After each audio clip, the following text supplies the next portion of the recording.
Hola, ¿qué tal? Bienvenidos, buenos días.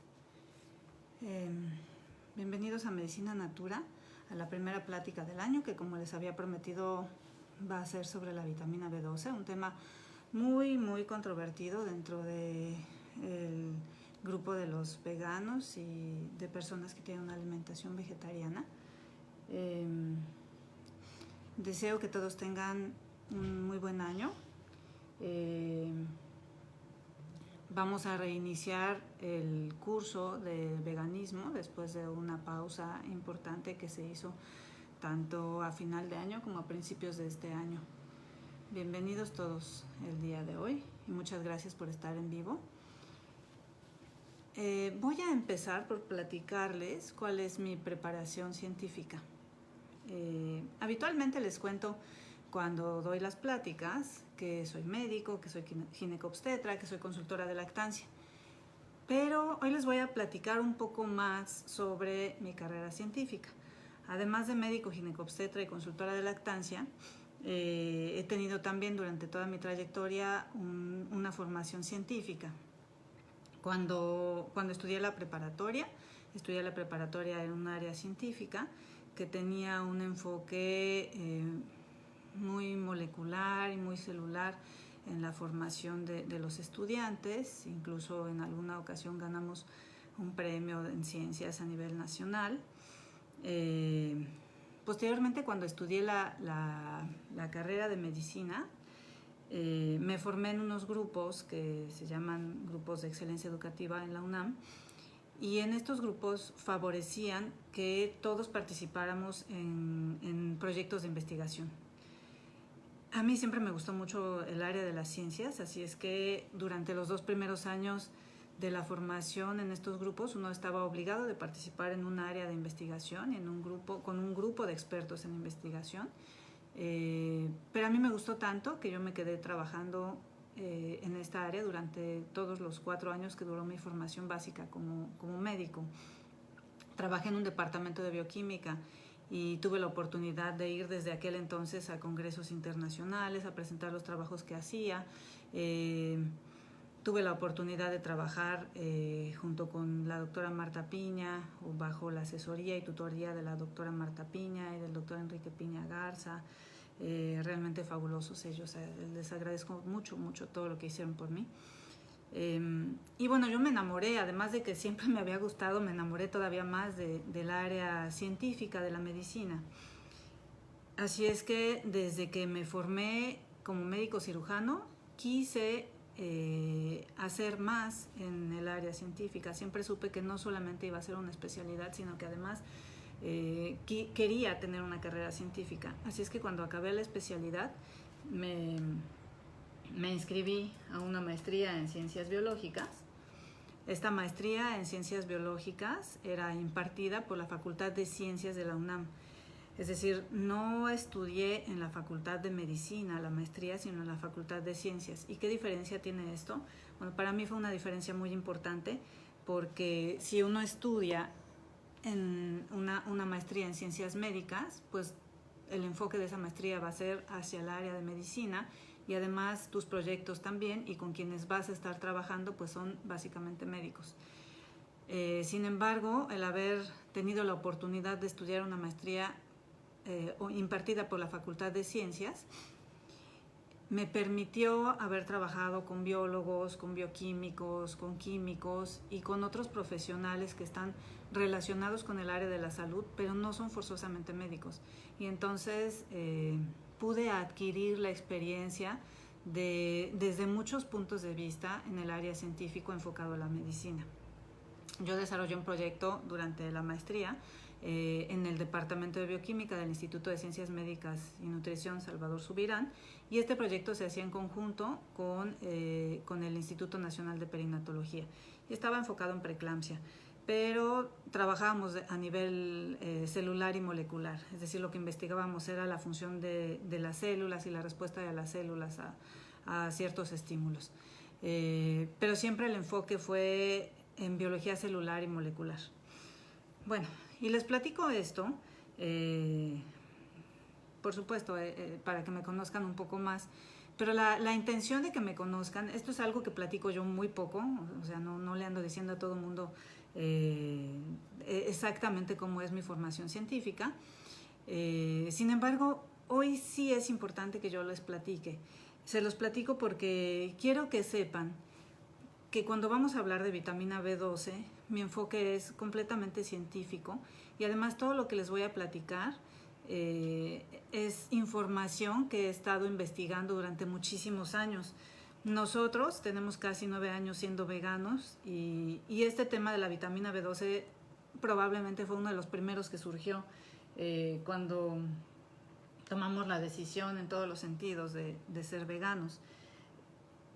Entonces tengo muchos años investigando sobre el tema, he podido armar un rompecabezas que el día de hoy voy a volver a armar frente a ustedes, que incluye muchísima información de muchos sitios y este rompecabezas incluye mucha información básica, es decir, yo he ido a investigar las fuentes moleculares, bioquímicas, celulares de cómo funciona la vitamina B12. Así es que eso es lo que les voy a platicar. No les voy a platicar, o poco les voy a platicar sobre los estudios que tienen un enfoque tal vez un poco modificado, porque hay muchos estudios que dicen que a las personas que tienen una dieta estrictamente vegetariana les hace falta vitamina B12 porque, en fin, ya saben que en el reino vegetal no existe la vitamina B12 y demás, ¿no? Pero esos estudios desde un principio plantean o sea, su hipótesis es en las personas que no consumen productos de origen animal falta la vitamina B12 y de ahí parten los estudios. Así es que muchas veces esos estudios no tienen conclusiones, no hacen conclusiones que tengan un rigor científico porque desde el principio el planteamiento estaba modificado, ¿no? Así es que yo les voy a contar hoy lo que se sabe de la vitamina B12, pero lo que se sabe desde hace muchísimos años y que no tiene nada que ver con un estudio que nos diga o no nos diga si nos hace o no nos hace falta a los vegetarianos estrictos.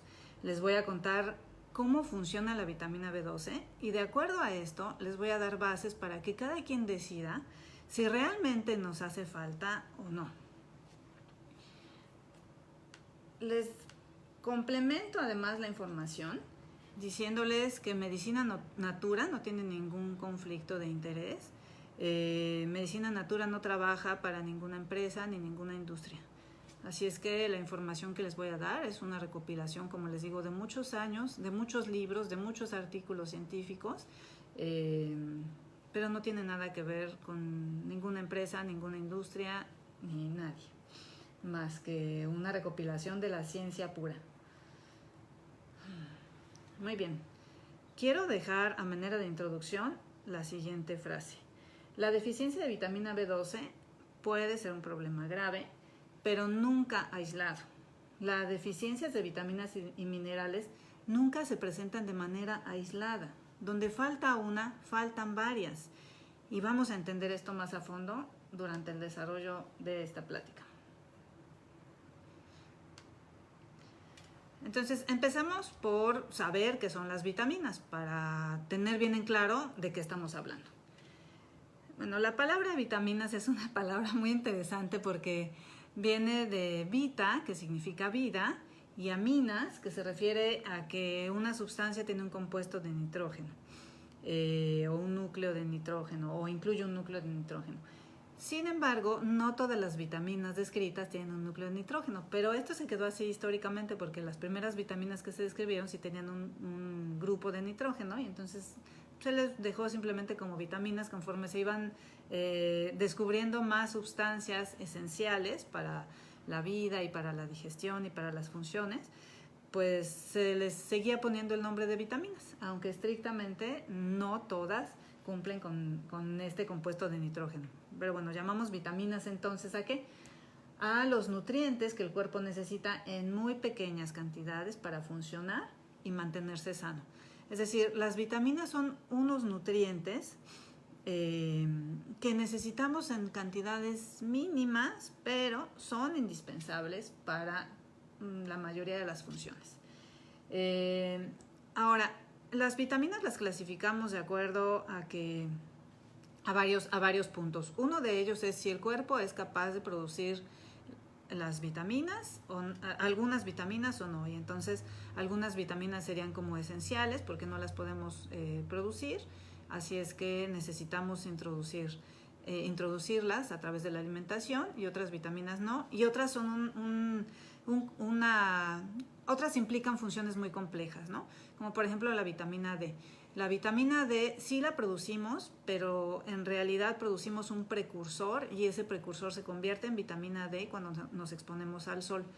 Y así hay muchas vitaminas que producimos, o más bien ingerimos precursores que acabamos de convertir dentro de nuestro sistema en la vitamina o en la sustancia que se va a usar últimamente a través de otras funciones complejas. Algunas vitaminas han sido reclasificadas como hormonas. ¿Por qué? Bueno, las vitaminas, ya les dije, es como muy genérico hablar una sustancia, un nutriente que necesitas, que es esencial para la vida y para vivir bien y sano. Pues es muy genérico hablar de algo así, ¿no?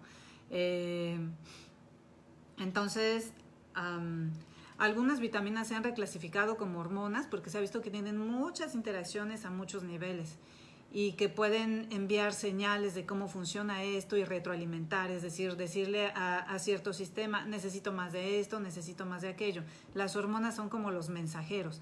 Y entonces algunas vitaminas tienen también funciones de mensajeros, pueden dar información en algunos sistemas y recabar información en otros, y entonces ayudar a que todo se mantenga en homeostasis o en armonía o en equilibrio, ¿no? Entonces, bueno, las vitaminas se pueden clasificar de acuerdo a que si el cuerpo las puede elaborar o no, pero otra de las clasificaciones incluye decir si son hidrosolubles o liposolubles, y esta es la clasificación más común. Las vitaminas hidrosolubles son aquellas que se pueden disolver en agua, y las liposolubles son aquellas que se disuelven en grasa, ¿no? En lípidos. Dentro de las vitaminas hidrosolubles encontramos a la vitamina B12, es una vitamina que se disuelve en agua. Y este grupo tiene la característica que si se ingiere de más, simplemente se excreta a través del riñón y la orina, y eso es todo. Pero las vitaminas liposolubles, las que se disuelven solamente en lípidos o en grasa, esas no se pueden excretar tan fácilmente, y cuando se consumen de más pueden ser tóxicas y acumularse en el hígado. Así es que, por ejemplo, las vitaminas A y D se pueden acumular y pueden causar toxicidad, porque pues nada en exceso es bueno. O sea, el cuerpo no va a saber qué hacer con algo que te está sobrando, ¿no?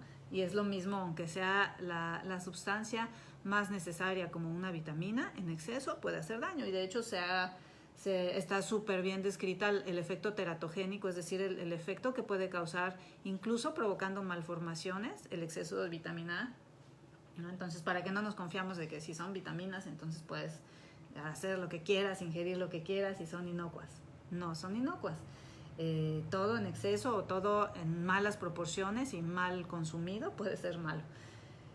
Bueno, la guerra de las vitaminas, como podríamos decir que es lo que está sucediendo con la vitamina B12, ¿no? Es algo sutil lo que está pasando, pero bueno, podríamos clasificarlo como una guerra de las vitaminas, porque realmente existe mucha controversia, y hay un grupo que dice que sí se debe de suplementar y otro grupo que no, e incluso en la mayoría de las páginas de alimentación vegetariana estricta dicen que hay que suplementar y lo ponen incluso como un tema muy importante y demás, ¿no? Y muchos colegas médicos también tienen esta visión y se preocupan mucho de que la gente suplemente vitamina B12 y demás. Entonces, bueno, hay como una guerra, una situación aquí que necesita definitivamente ser dilucidada, ¿no? Pero esto no es nuevo. Miren, en 1753 el doctor James Lind observó que el escorbuto, que es una enfermedad que se debe a la falta de vitamina C, se debía a la falta de la ingestión de cítricos, de frutos cítricos. Y esto lo observaron en marinos, ¿no? Y navegantes.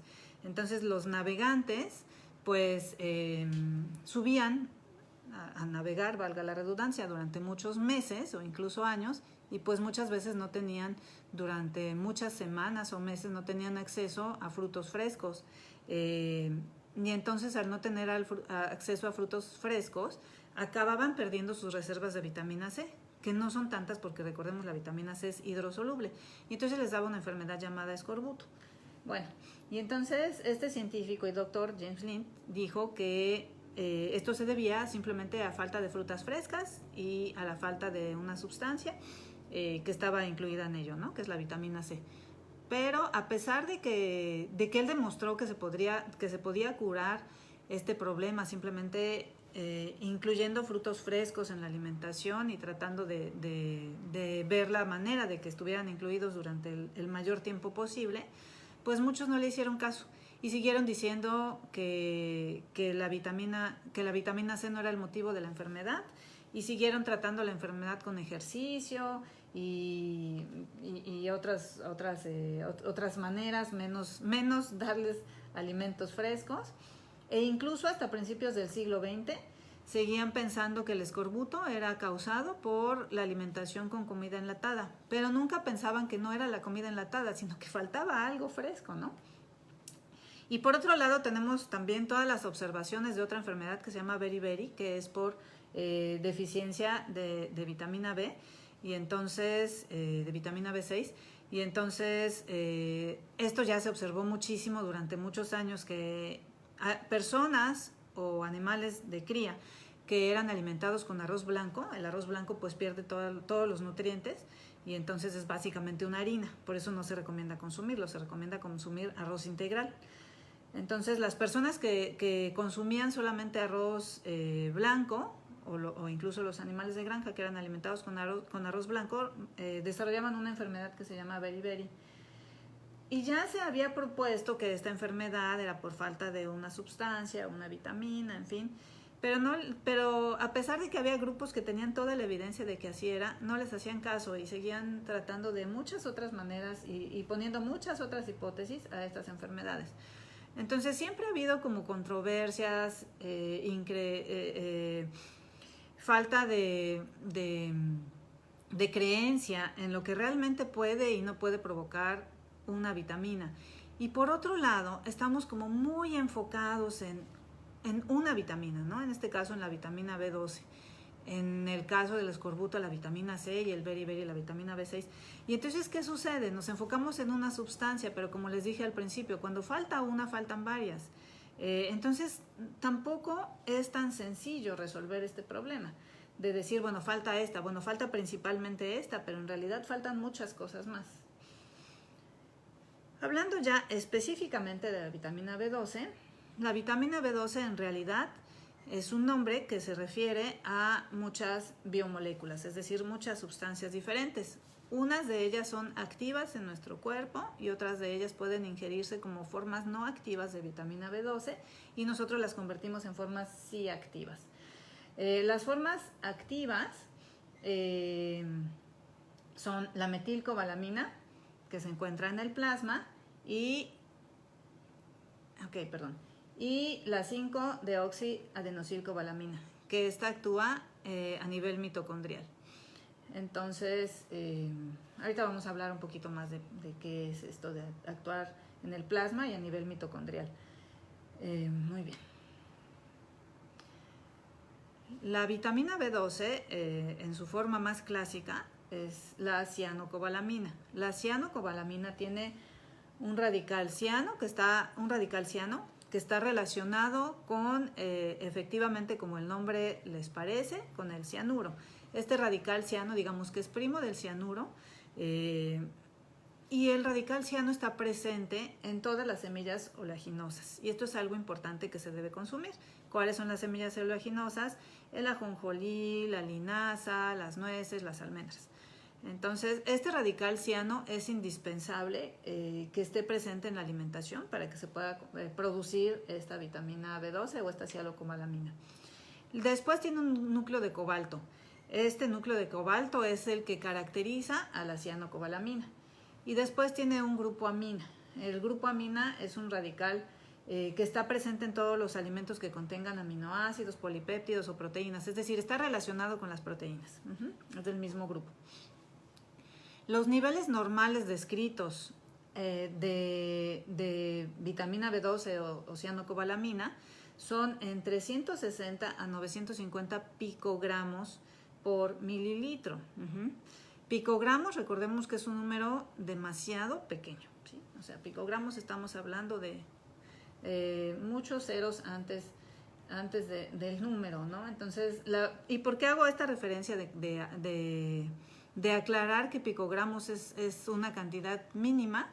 Porque cuando hablamos de vitamina B12 es de la que menos necesitamos, o sea, una de las vitaminas de la que menos cantidad se necesita, o sea, se necesita a nivel de picogramos.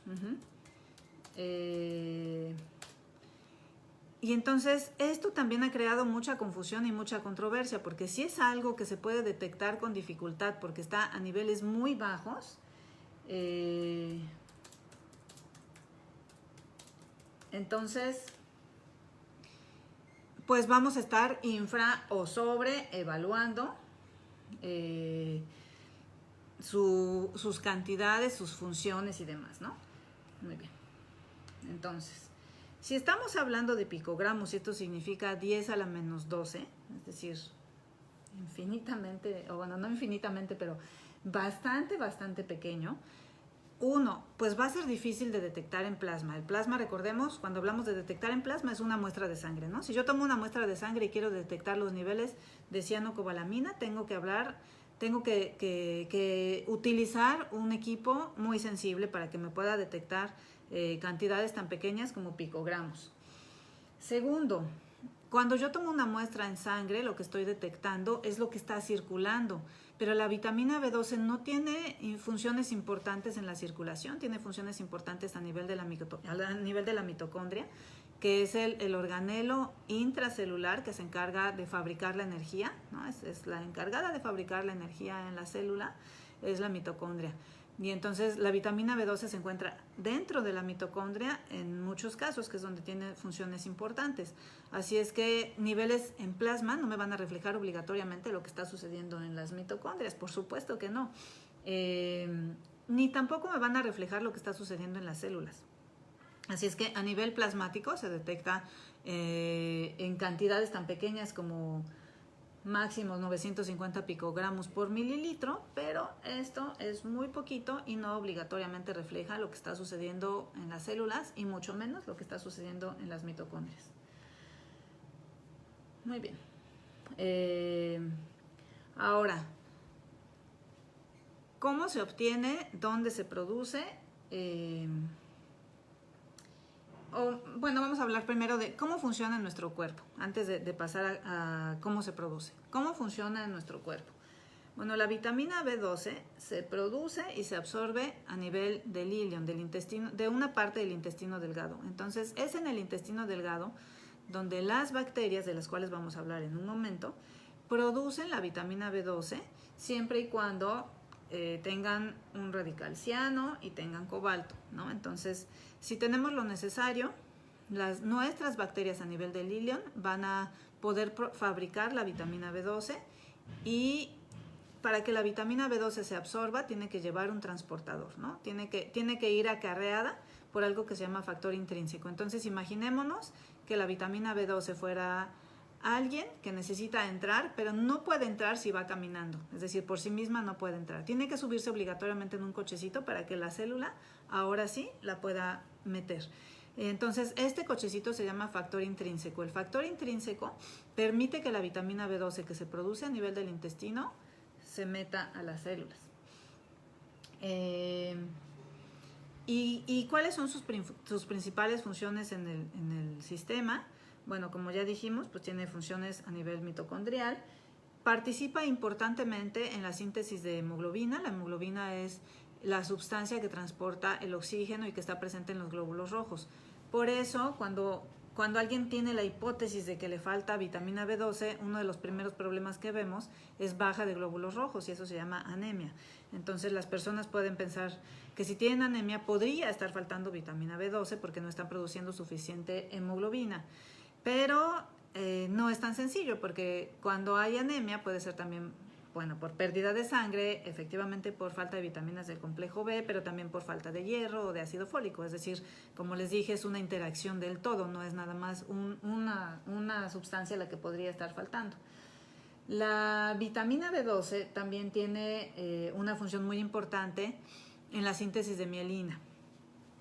Y esto tiene que ver con el sistema nervioso central y con el sistema nervioso en general.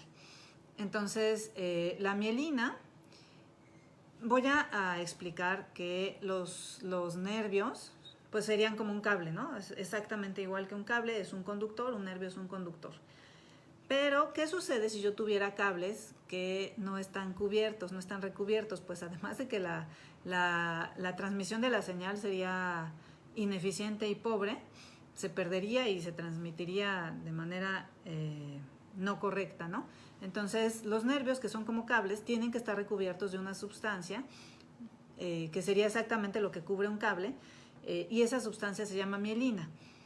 La vitamina B12 tiene un efecto también, o una función importante a nivel de la producción de esta sustancia llamada mielina. Es decir, por eso es muy importante en la función del sistema nervioso en general, ¿no? Porque participa en fabricar este recubrimiento de los nervios, y gracias a este recubrimiento, a esta mielina, es que podemos tener una función nerviosa correcta. Y además también tiene una función en las reservas del ADN, ¿no? De nuestro material genético. También regula las reservas de ADN.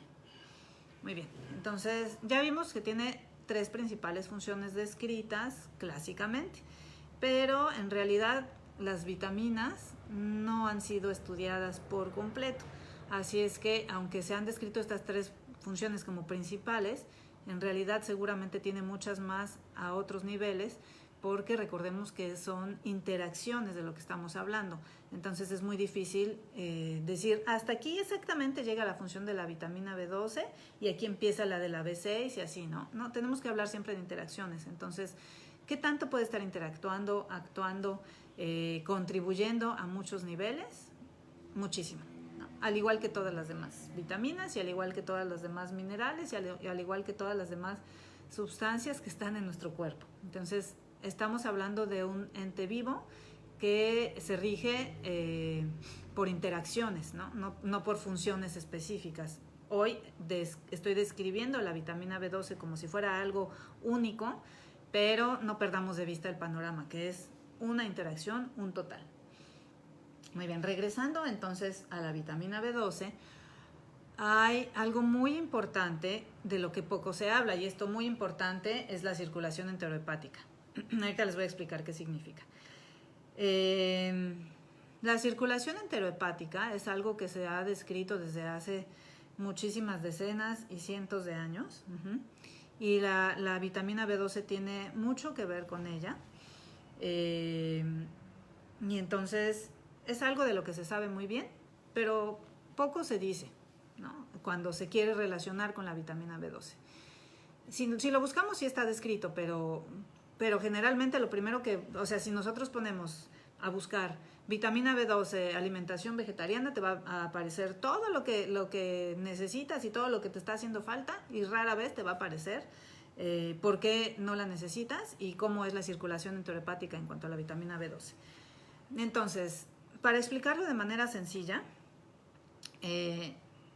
los intestinos están conectados con la circulación del hígado.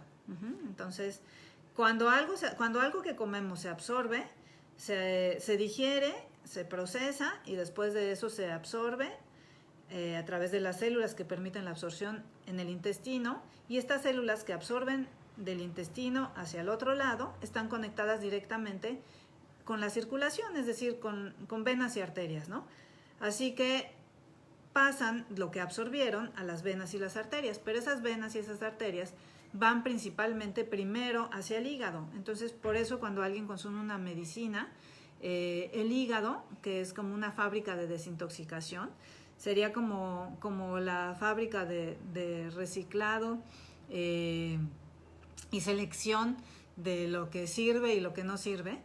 Entonces, así que el hígado recibe de primera instancia lo que comemos y decide si lo va a mandar al sistema general o se lo queda para procesarlo y desintoxicarlo. Así es que lo que el hígado se queda para procesarlo y desintoxicarlo, o eventualmente para procesarlo y reciclarlo, lo vuelve a mandar a la circulación, a lo que se llama circulación enterohepática. Así, entonces tenemos en la luz intestinal lo que comemos o lo que ingerimos, se absorbe a través de unas células especiales que van a absorber lo que estamos comiendo, lo sacan, lo meten a la sangre, de la sangre se va directo hacia el hígado decide si lo guarda, lo mete al sistema general o lo regresa. ¿Cómo lo regresa? A través de la bilis. El hígado está conectado a una bolsita que se llama vesícula biliar, que es muy famosa porque muchas personas desarrollan litos o piedras, entonces esto es una enfermedad importante y grave eventualmente. Entonces, así que el hígado regresa lo que es necesario regresar a la circulación a través de la bilis. Y lo que no, pues lo vuelve a mandar a circular. Con la vitamina B12 lo que sucede es que efectivamente se absorbe, se va hacia el hígado la vuelve a mandar a todo el sistema, eventualmente se vuelve a excretar y se vuelve a reabsorber. Así que hay un circuito. Lo que realmente se pierde de vitamina B12 después de haber realizado sus funciones es muy poco, porque el sistema es capaz de reabsorberla. Los requerimientos que podríamos llegar a tener, a necesitar, están en el orden de 2.5 microgramos y lo que podemos absorber es hasta 2.5 miligramos por día. Entonces requerimos 2.5 microgramos, pero podemos reabsorber 2.5 miligramos por día. Esto significa que nuestras reservas de vitamina B12, gracias a esta circulación enterohepática, como reciclado de la vitamina B12 constante, nuestras reservas son 1000 veces mayores, o pueden ser hasta 1000 veces mayores de lo que realmente requerimos. Así que en realidad no necesitamos estarla consumiendo, porque si lo llegásemos a requerir, pues el sistema debería de ser muy eficiente en estarlo reciclando, y para que nosotros nos faltara, pues tiene que pasar muchísimo antes de llegar a realmente necesitar suplementar. Entonces, esto es algo muy importante. Tener en cuenta la circulación enterohepática y este reciclado de la vitamina B12 es un dato muy importante, y es muy importante saber también que nuestras reservas son hasta 1000 veces mayores. Nuestra capacidad de reserva y reciclado de la vitamina B12 puede ser hasta 1000 veces mayores de lo que necesitamos. Entonces, aquí nos hacemos la primera pregunta de ¿y por qué nos dicen que nos hace falta? Por otro lado, si alguien consume un suplemento, lo más que puede absorber son 3 microgramos en una toma. ¿Por qué? ¿Se acuerdan que la vitamina B12 necesita de su carrito, de su factor intrínseco? Así que no hay tantos carritos. Por más que yo tomara vitamina B12, si tomo más de 3 microgramos en un día, el factor intrínseco, ese carrito, no va a poder transportarla, no la puede meter. Así es que a la larga lo que va a suceder es que no va a tener ningún efecto estar tomando una sobredosis de vitamina B12. Hay algunos suplementos que traen 6 microgramos de vitamina B12. Recordemos que lo que necesitáramos, que lo que podemos absorber, no lo que necesitamos, que lo que podemos absorber son 3 microgramos por día. Algunos suplementos traen 6 microgramos, o sea, ya el doble. Pero haciendo un análisis de los suplementos me encontré unos que tienen hasta 100 miligramos. Estamos hablando de muchos miles de veces más de suplemento, ¿no? en una toma. Ahora, si realmente quisiéramos evaluar cuánto necesitamos suplementar o cuánto necesitaríamos suplementar, en toda una vida por todo esto que les estoy platicando, de que uno, la producen las bacterias, de lo cual vamos a hablar más a fondo. 2, hay un reciclado muy eficiente. Así es que si alguien necesitara suplementar vitamina B12, en toda su vida lo que necesitaría sería suplementar el equivalente a 40 miligramos. y esto es como 1/10 de una tableta de 500 miligramos de aspirina, o sea, una cosita de nada, en toda una vida. Porque acuérdense que estamos hablando de que esto funciona, la vitamina B12 funciona a nivel de picogramos y microgramos. Así es que miligramos ya es mucho, ¿no? Es muchísimo. Muy bien. Así es que ya aclaramos la primera información que se refiere a cuánto necesitamos, por qué necesitamos tan pocas cantidades y cómo funciona la circulación enterohepática en cuanto a la vitamina B12. Vamos ahora a hablar de si está o no está en los derivados animales. Es decir, ¿de dónde nace la idea de que a las personas que tienen una alimentación vegetariana estricta les hace falta B12? Pues de que se propone que la vitamina B12 está presente en los derivados animales, ¿no? Entonces, si no comes ningún derivado animal, pues te va a hacer falta. No es información que haya tenido un análisis profundo ni correcto.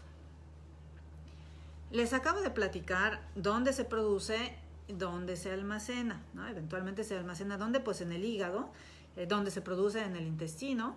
Si yo quisiera consumir vitamina B12, ¿de dónde la tendría que obtener? De consumir intestinos e hígado, es decir, vísceras de los animales. Eventualmente se puede almacenar un poco también en los riñones y en el corazón. Así es que, ¿qué tendría que hacer? Lo que hacen los verdaderos carnívoros. Si alguien quiere ver un video, al rato cuando acabemos, o en fin, un documental después, observen cómo comen los carnívoros. La imagen más clásica pues es la de los leones, ¿no? Los leones cazan, pero todos los carnívoros hacen lo mismo, cazan y se van directo a las vísceras. Incluso hay imágenes donde se ve que abrieron toda la parrilla costal y está abierto abdomen y tórax y está intacto todos los músculos, ¿sí? O sea, no se van hacia los músculos. Los carnívoros verdaderos, lo último que piensan en comerse son los músculos.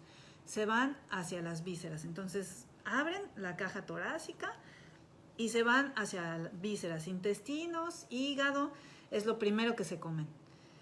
¿Por qué? Pues porque como carnívoros necesitan obtener pues sus vitaminas y sus nutrientes directamente de su alimento, de sus presas. Entonces, pero estas presas donde tienen los nutrientes es precisamente a nivel intestinal y a nivel de las vísceras. Por eso se van directo a eso. Por eso nunca vas a ver un carnívoro que se vaya directo a una pierna. O sea, es directo a comerte las vísceras. Así es que si alguien en verdad quiere obtener vitamina B12 comiendo vísceras, tendría que comer hígado, pero además hígado crudo. No, bueno, es lo que más cercano se me hace a lo que alguien podría consumir eventualmente. Porque si se cuece, recordemos que la vitamina es hidrosoluble y termosensible. Entonces, si tú cueces algún producto, ya estás perdiendo todo su valor nutricional, ¿no? Nunca he visto un carnívoro que se ponga como nosotros a hervir su caza, ¿no? Así es que, pues eventualmente no hay ninguna justificación para decir que en ninguna base científica para decir que en los músculos existe vitamina B12. Sí existe, pero no de manera natural. En los músculos de lo que se consume, de lo que se usa como alimento, puede existir vitamina B12, pero porque las industrias que se dedican a la cría de animales para consumo humano, las suplementan y les inyectan vitaminas y complejo B. Sí, claro, si yo la inyecto, pues va a almacenarla eventualmente en el músculo, pero no es una fuente, o sea, los músculos no son una fuente de almacenamiento de vitamina B12. No son una fuente natural de almacenamiento de vitamina B12. Así es que pues yo me pregunto si realmente se está obteniendo, o sea, ¿cuál es la diferencia entonces entre comer productos de origen animal o no en cuanto a la B12? Pues no, o sea, no. El tejido, como les digo, los músculos no almacenan B12, salvo que estén sobrealimentados con complejo B estas crías. Almejas y ostras podrían contener vitamina B12. La leche no contiene tampoco cantidades importantes de vitamina B12, sí contiene, pero cantidades mínimas, por lo mismo que estamos diciendo. Se necesita en cantidades mínimas y es para que la cría obtenga cantidades de vitaminas suficientes. Pero que alguien me plantee que la leche tiene cantidades importantes de vitamina B12, pues no, y va a tener pues las que necesite el becerro. Pero aquí pierden por completo, porque cuando la pasteurizan, pierde todo.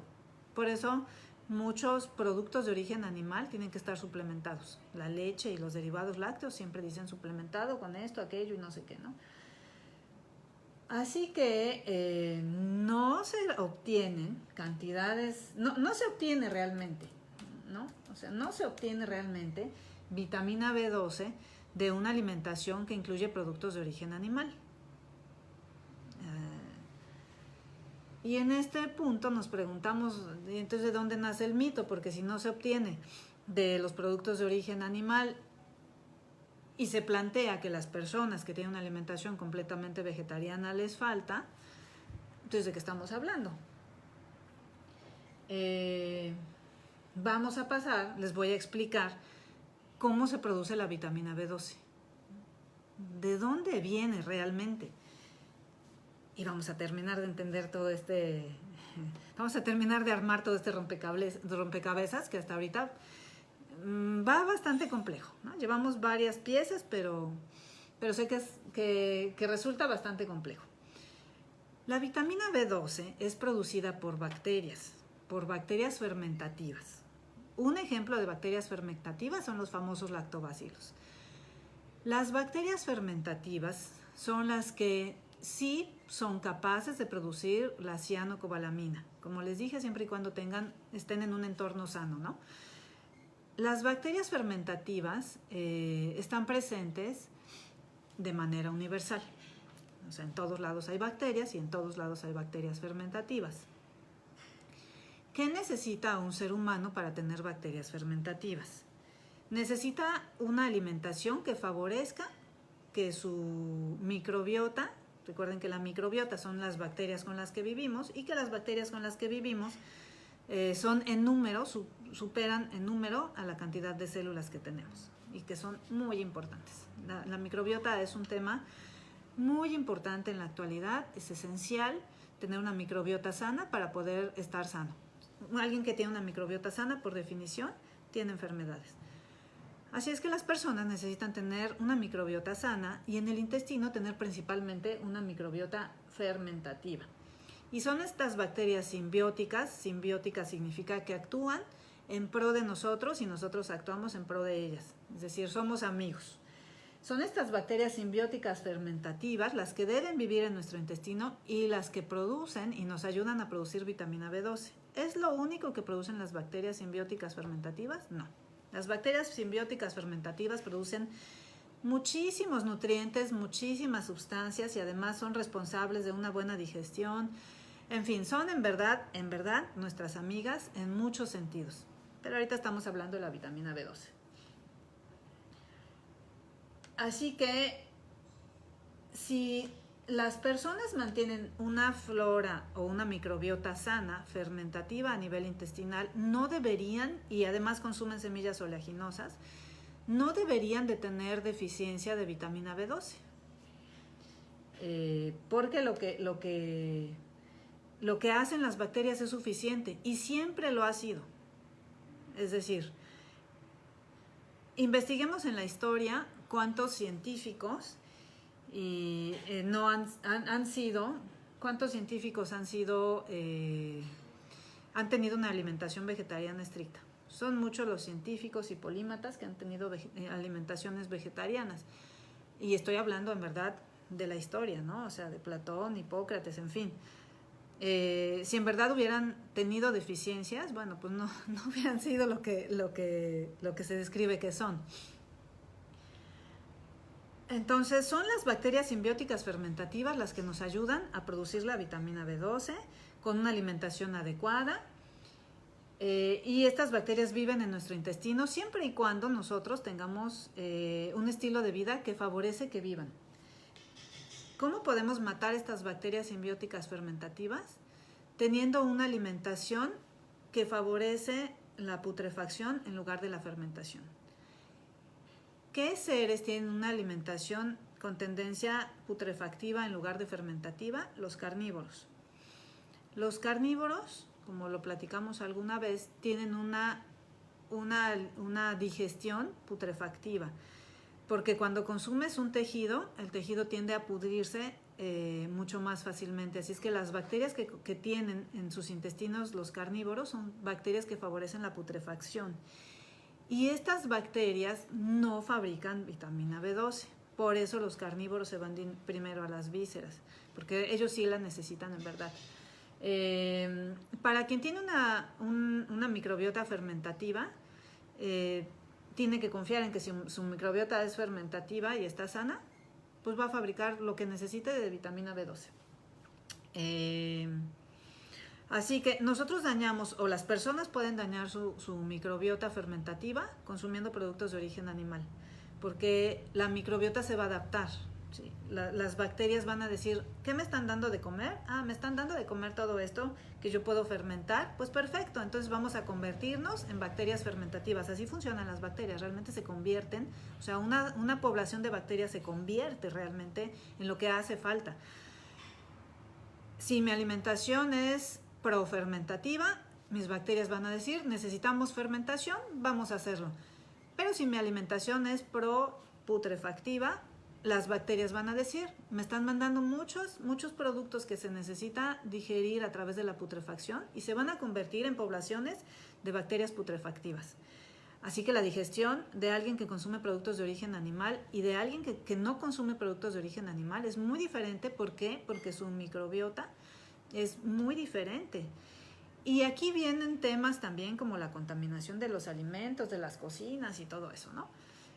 Realmente sí, cuando has tenido una alimentación vegetariana estricta durante muchos años, tu microbiota es fermentativa y fácilmente te puedes contaminar, o bueno, si no tienes cuidado y consumes algo que esté contaminado con bacterias putrefactivas, sí te va a hacer daño. O sea, sí es un efecto que se ve y por supuesto que alguna persona que se ha atrevido a sin saberlo, comer algo que está contaminado.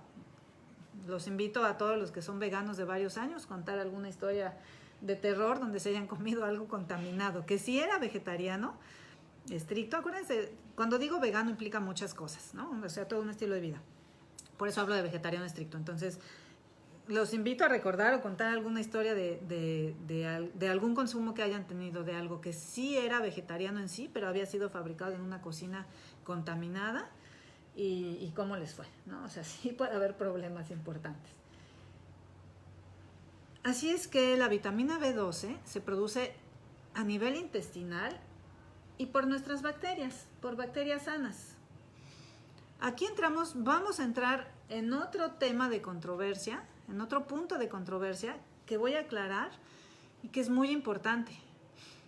Porque muchas personas, o existe un planteamiento, incluso entre médicos con estilos de vida veganos, de que para tener vitamina B12 tienes que estar comiendo sucio, o sea, comiendo con bacterias, tienes que estar ingiriendo tu comida con bacterias, porque son esas bacterias que tú comes las que van a favorecer que tu microbiota sea una microbiota fermentativa. Y no, es lo que comes lo que va a favorecer que tu microbiota sea una microbiota fermentativa, por un lado.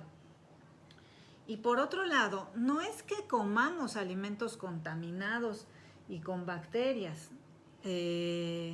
para tener vitamina B12, porque muchas veces hasta se plantea, bueno, come orgánico y no lo laves bien. Bueno, eso puede ser una opción como para hacer que tu microbiota esté en contacto con otra microbiota de lo que comes, ¿no? Pero en realidad la manera correcta, como les digo, las bacterias se adaptan. Las bacterias se adaptan a lo que tú les des. Así es que la manera correcta de tener una microbiota fermentativa es comer, es tener una alimentación completamente vegetal, y esto va a favorecer que tu microbiota sea una microbiota sana y sea capaz de fabricar la vitamina B12. Entonces, no es que la vitamina B12 se obtenga cuando consumes comida con tierra, y se ha planteado que como ahora comemos casi estéril. No es cierto, ahorita les explico, que como ahora comemos muy limpio y casi estéril, entonces por eso necesitarías o comer tierra o comer excremento o suplementar vitamina B12. No, ese concepto le falta algo. Este concepto no tiene bases. Uno, no comemos estéril. Podemos comer muy limpio, podemos desinfectar y recuerden que por ahí tengo una plática de cómo desinfectar, revísenla por favor. Ahorita ya estamos bastante en el límite del tiempo. Pero bueno, comer limpio no significa comer estéril. No lograríamos comer estéril. Y si comiéramos estéril, yo creo que moriríamos, porque necesitamos interactuar con nuestro entorno. Desde el punto de vista microbiológico, es indispensable interactuar con el entorno. Así es que no comemos estéril. Por mucho que desinfectemos y lavemos, estéril no está la comida. Tiene menos carga bacteriana, pero estéril no está. Entonces, no es cierto que tienes que comerte la tierra, ¿no? O que tienes que comer cosas muy contaminadas para obtener una microbiota y para obtener vitamina B12. No comemos estéril. Siguiente, bueno, si alguien quiere consumir orgánico y no lavarlo mucho, pues está bien. Es decir, no pasa nada. No hay que comer, pero tampoco es que sea necesario comer sucio para estar sano desde el punto de vista de la vitamina B12. En Europa, por ejemplo, este punto de que si la comida está muy limpia o muy sucia y qué tanto nos podemos acercar a que realmente esté estéril, a que esté estéril estamos muy lejos, por mucho que la lavemos y la desinfectemos, ¿no? Salvo que la desinfectemos con cloro, estaríamos un poco cerca, pero por favor no vayan a hacer esa barbaridad. Pero por ejemplo en Europa, la comida, la lechuga y cualquier cosa que tenga hojas, se lava simplemente al chorro del agua, se enjuaga y eso es todo, te la comes. No forzosa, o sea, no desinfectan. Eso de desinfectar y estar sobrelavando y demás es muy americano. En México, pero en Estados Unidos también es mucho de desinfectar, lavar y como asegurarnos de tener una alimentación demasiado limpia en algunas ocasiones, ¿no? Entonces no necesitamos ni hacer un aseo tan estricto, pero tampoco, lo más importante aquí, el punto es que no necesitas comer sucio para obtener vitamina B12. Entonces, bueno, esto también depende de las poblaciones, ¿no? O sea, si fuera cierto que necesitas comer sucio, pues les aseguro que entonces los europeos no tendrían este planteamiento, ¿no? O sea, los europeos en verdad, a los que hayan visto cómo es una cocina o la vida europea cotidiana, es así, a chorro del agua, no hacen casi nada. O sea, casi cuando eres mexicano y nunca has visto algo así, te asustas y dices, ¿qué? O sea, eso me lo voy a comer así nada más. O sea, le echaste agua y no hiciste nada. Y sí, te dicen, sí, claro, cómetelo con toda la confianza, no te va a pasar nada, ¿no? Entonces, este es otro punto importante, de que si ese planteamiento de que si necesitamos comer casi puños de tierra para tener vitamina B12.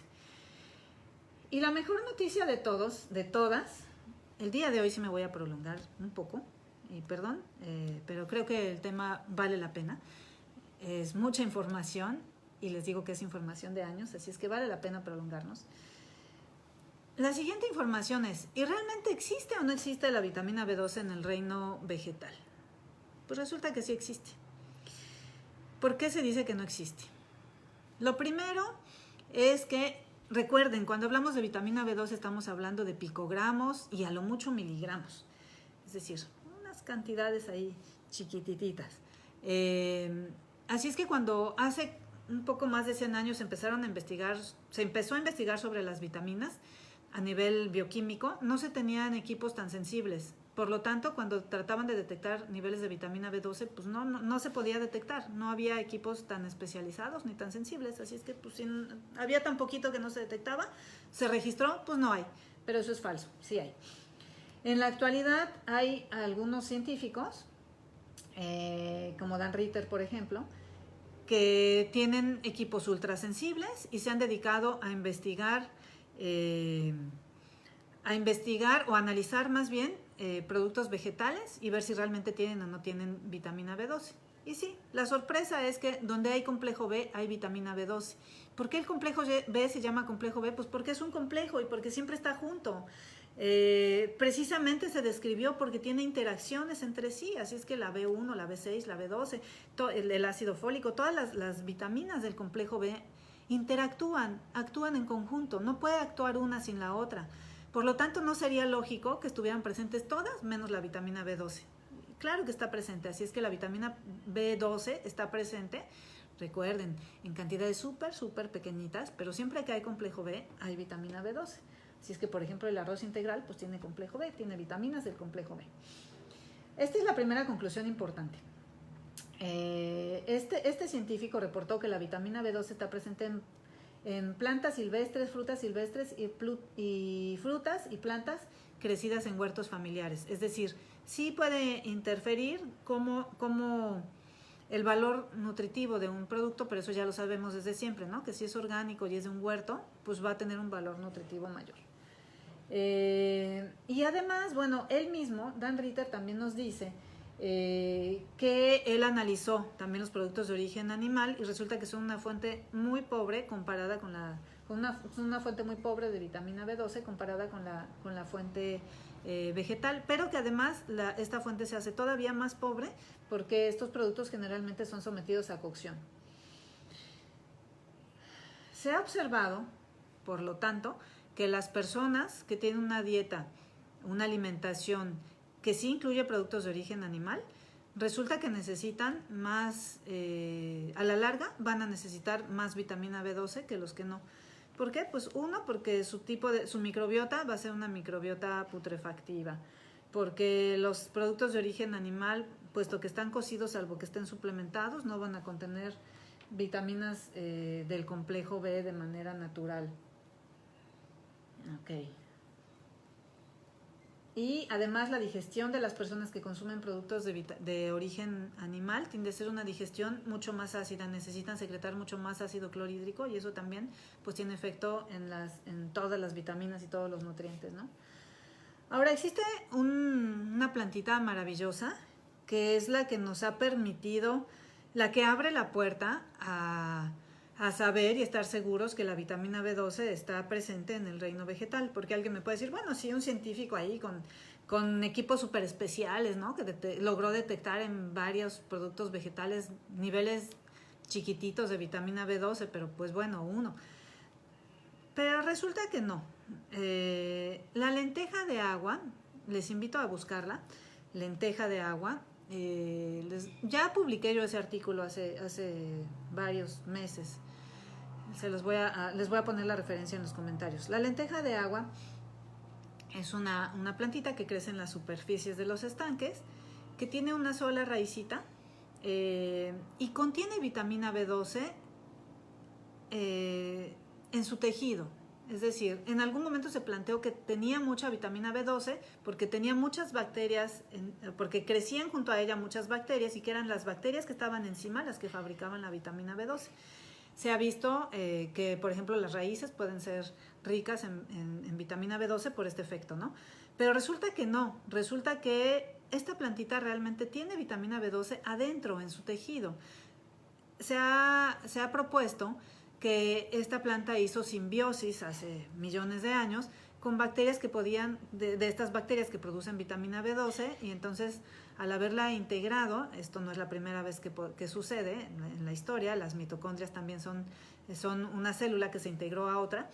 Entonces, si esta plantita logró integrar bacterias que fabrican B12, entonces ahora el tejido de la planta contiene B12. Además es una planta maravillosa, se han detectado niveles muy altos de vitamina B12 por si alguien realmente piensa que necesita suplementar, pero como además es natural, o sea, como la vitamina B12 vendría en una presentación natural, pues claro que no vendría aislada, vendría con su paquete de interacción. Y esta lenteja de agua tiene una cantidad muy importante y una cantidad y variedad de nutrientes muy importante. Bueno, tiene clorofila, beta-caroteno, potasio, hierro, zinc, omega 3 y muchas proteínas, ¿no? Así es que tenemos muchas evidencias en la actualidad de que la vitamina B12 sí está presente en el reino vegetal. Bueno, entonces, ¿por qué habría un déficit? ¿Por qué podríamos plantear que hay un déficit?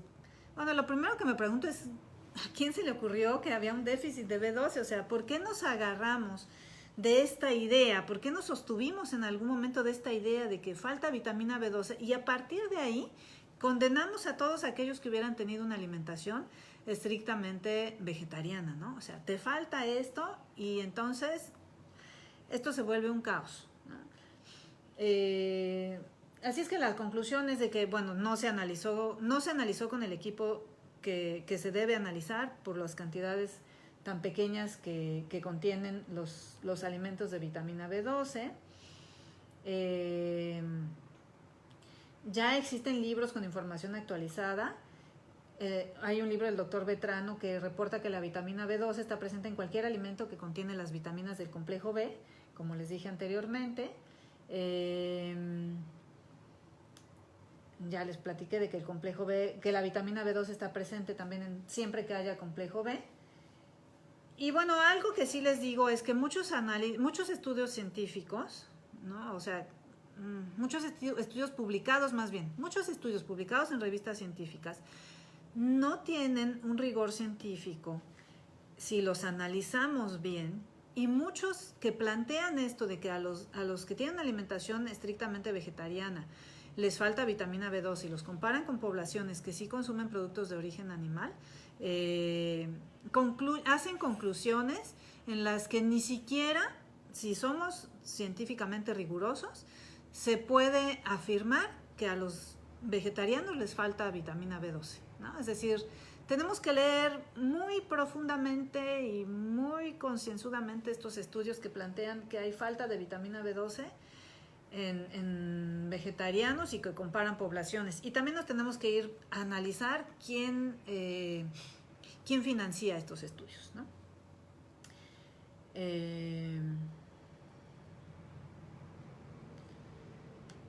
Hasta el momento concluimos entonces que no nada más no nos falta a las personas que tenemos una alimentación estrictamente vegetariana vitamina B12, sino que además estamos mucho más protegidos de tener una deficiencia, y que es precisamente la alimentación que incluye productos de origen animal la que sí te hace propenso a tener falta de vitamina B12 y de muchos otros nutrientes. Ok. El siguiente punto que les quiero platicar, y no nos falta mucho, gracias por seguir aquí, es la magia de la comida. Así como hablamos de que la vitamina B no es una vitamina, sino un complejo B y que implica muchas interacciones y muchas cosas, la comida es mágica. Es decir, no podemos pensar que una pastilla tenga lo que tenga, porque también como que se puso de moda en algún momento, desde que se analizaron las vitaminas, se puso de moda tomar suplementos de vitaminas, ¿no? Como si fueran inocuos y necesarios. Toma vitaminas y no, quién sabe qué tienes, no importa, toma vitaminas. ¿Cómo va a poder sustituir una pastilla la magia de una fruta? Eso es imposible. La naturaleza sabe perfectamente bien lo que hizo. Y les platico que de todos los nutrientes que se intuye y se propone que existen en la naturaleza, conocemos y hemos descrito si acaso el 10 al 15%. Es decir, el 85% de los nutrientes ni se conocen, ni han sido descritos, ni se les ha puesto nombre, ni se sabe bien cómo interactúan. La comida es mágica. No podemos recrear con una pastilla todo lo que nos ofrece una manzana. Pensemos en por qué es mágica una manzana y cualquier fruta, cualquier planta, cualquier producto que te ofrezca la naturaleza fue hecho y cosechado con muchísimo esmero. Vamos a poner el ejemplo de la manzana. No, me gusta más el de los mangos. Vamos a poner el ejemplo de los mangos porque los mangos son estacionales. Entonces, los mangos solamente aparecen en primavera y verano. Esto significa que para que un árbol, además de que un árbol de mango que es enorme, tuve que tomar años para crecer y para poder fabricar mangos con todo su valor nutricional, tiene que llevar un ciclo entero de la naturaleza, es decir, todo un año se tarda un árbol de mango, se tarda todo un año en volver a fabricar mangos. Tiene que pasar por las 4 estaciones para que pueda volver a fabricar sus frutos. Durante esas 4 estaciones estuvo expuesto ¿a qué? A todos los elementos, sol, tierra, aire, agua, pero todos estos elementos fueron ofrecidos a través de los cambios de las 4 estaciones, y son estos cambios los que permitieron que se fabricara ese fruto. Y ese fruto incorpora todos estos elementos, por un lado, y por otro lado incorpora todo lo que la naturaleza ha determinado que tiene que tener este mango. Así es que para que una persona asimile un mango se necesita primero todo este proceso de producción natural. Después viene el proceso de producción del hombre, ¿no? De cosecha y llevar y demás, que también es muy importante. Pero estoy tratando de reflexionar sobre lo que naturalmente implica comerte una fruta. ¿Cómo podríamos recrear en una pastilla una fruta que se fabrica a través de haber pasado por las 4 estaciones y que además tiene una combinación de nutrientes que está probada por millones de años, y que además va a interactuar con nuestro sistema de manera muy especial? O sea, lo que me aporta el mango es lo que yo necesito para digerir ese mango y para aprovecharlo y para que me dé energía y nutrientes. No se puede recrear eso en una pastilla, eso es imposible.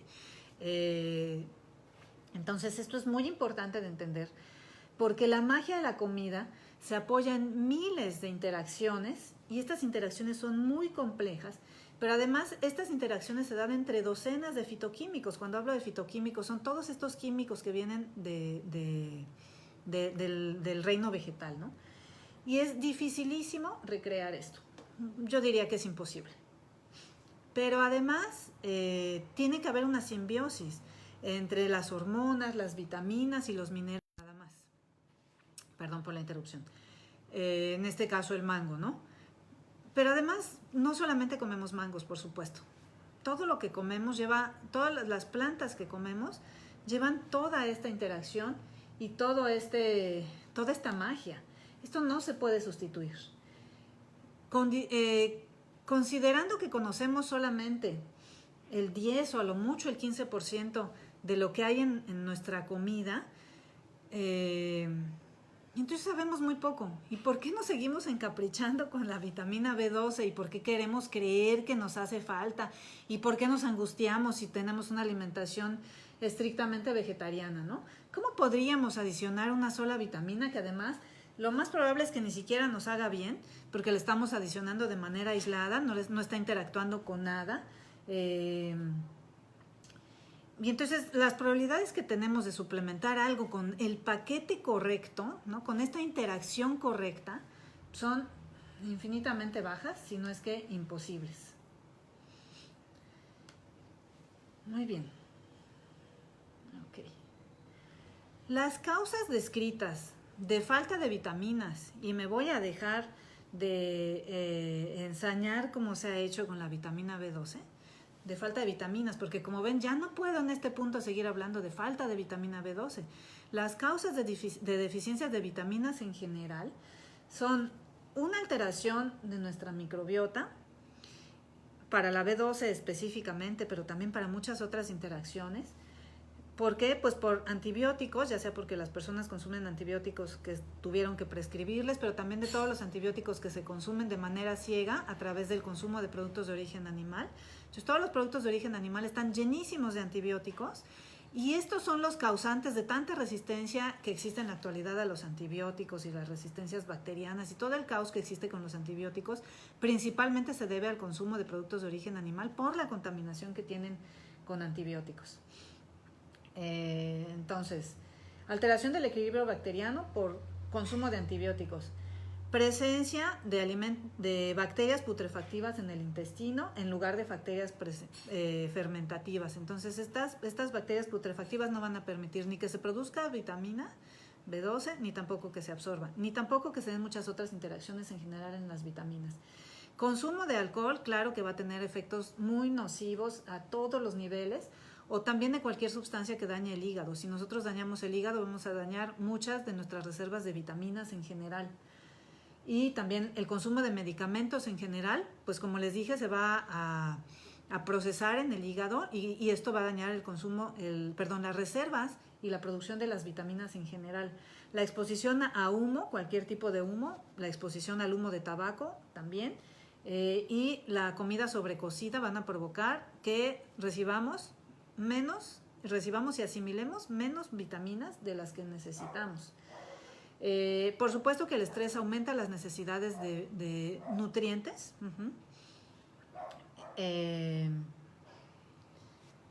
Y también tener una digestión que favorece la acidez tanto a nivel digestivo como a nivel plasmático, va a favorecer que tengamos carencia de vitaminas. Okay. ¿Cómo podemos favorecer, además de una alimentación correcta, que nuestras bacterias fermentativas estén sanas? Haciendo ayunos. Todo mundo puede hacer ayunos cortos, es decir, como, no ceno, no desayuno, vuelvo a comer. Ahí ya tengo un ayuno de 24 horas y voy a dar un descanso a estas bacterias fermentativas. Me van a agradecer muchísimo este descanso, van a poder desarrollarse correctamente y van a estar mucho mejor. Podemos hacer también ayunos máximo de 36 horas, es decir, como, no ceno, no desayuno, no como, no ceno y desayuno.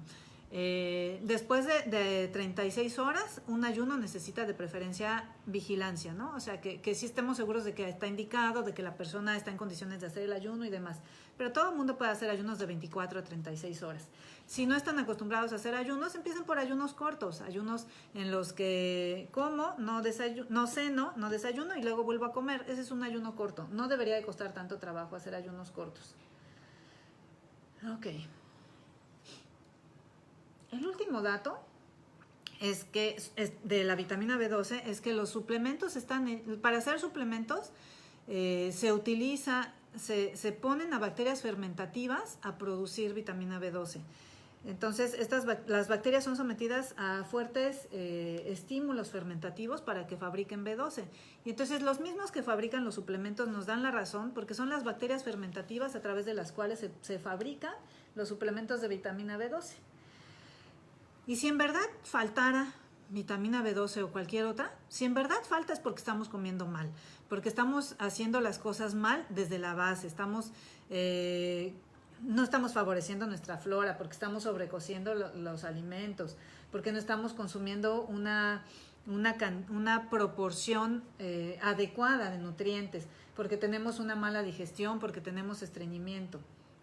Entonces, bueno, si en verdad falta algún nutriente, cualquiera que sea, es por estos motivos, pero no por tener una alimentación estrictamente vegetariana. Eso queda en este momento fuera de cualquier planteamiento lógico, si me han ido siguiendo durante toda la plática, ¿no? Muy bien. Ok, muy bien. Ya estamos terminando. Bueno, voy a terminar, ahora sí ya voy por lo último. Si estamos sanos, ¿no? Y entonces no necesitamos casarnos con la idea de que necesitamos vitamina ni B12 ni ninguna otra. Les invito a reflexionar también sobre todas las enfermedades descritas asociadas al consumo de productos de origen animal, ¿no? O sea, cardiopatías, cáncer, osteoporosis, etcétera. Ni acabaría yo con la lista. Y por otro lado, reflexionemos con cuántas enfermedades se han descrito en las personas vegetarianas, ¿no? O sea, una alimentación vegetariana estricta, ¿cuántas enfermedades tiene descritas? Lo único que está descrito es esta cuestión de que nos hemos ensañado con la vitamina B12, pero en verdad, ¿qué no es al revés? O sea, ¿qué no hay todo un tratado de todas las enfermedades a las que se exponen las personas que consumen productos de origen animal? Y solamente un planteamiento en las personas que tienen una alimentación estrictamente vegetariana. Así es que hay muy poco respaldo científico contra un gran respaldo científico en pro de la alimentación completamente vegetal, y además respaldo de miles de años, ¿no? Los suplementos están muertos, no tienen magia, no tienen interacción, no tienen ningún balance y es imposible que sustituyan a la naturaleza. Y además no olvidemos que si suplemento algo y lo suplemento además, no forzosamente va a ser inocuo, ¿no? O sea, mi cuerpo, o sea, aunque sea, y dicen, no, pues es hidrosoluble y se excreta. Sí, pero ¿para qué quiero que mi cuerpo use energía además en excretar algo que no necesitaba? Así es que lo que necesitamos es mantenernos sanos. Si hay poco es porque necesitamos poco. Las plantas sí producen y recordemos que van a producir lo que necesitamos. Quieren más, consuman alga espirulina, consíganse las lentejas estas de agua, consuman semillas oleaginosas. No olviden consumir frutas de todos los sabores y especialmente cítricas, hortalizas también de todos los sabores y colores y germinados. Muy bien. Entonces, ahora sí, los 8 puntos importantes. Los requerimientos son mínimos, nuestras reservas se conservan muy bien gracias a la circulación enterohepática. La producción se da por las bacterias fermentativas, no es necesario comer cochino, sino mantener una microbiota sana. La vitamina B12 está presente en el reino vegetal. Las causas del déficit son enfermedades de base, no falta de alimentación con productos de origen animal. La comida es mágica y los suplementos no pueden funcionar así de simple. Concluyo con esta reflexión. ¿Qué significa ser vegano? Ser vegano significa que logramos tener un cambio de conciencia, no de alimentación. Alimentación estrictamente vegetariana. Tengan miedo de ello, porque esto no es ninguna liberación de nada. Hacerte estrictamente vegetariano y llegar al punto donde eres vegano debería de ser liberarte de muchas cosas. Si tú tienes miedo y tienes este tabú y sigues pensando que necesitas suplementar y que te falta algo, entonces no te estás liberando. Solamente estás pasando de una cueva a otra. Y digo de una cueva a otra porque me refiero a el mito de la caverna, de la cueva de Platón, ¿sí?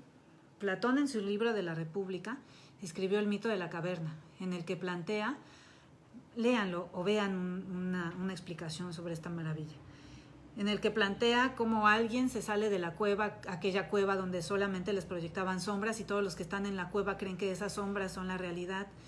Y el que se sale logra ver que afuera de la cueva había realmente lo que era el mundo.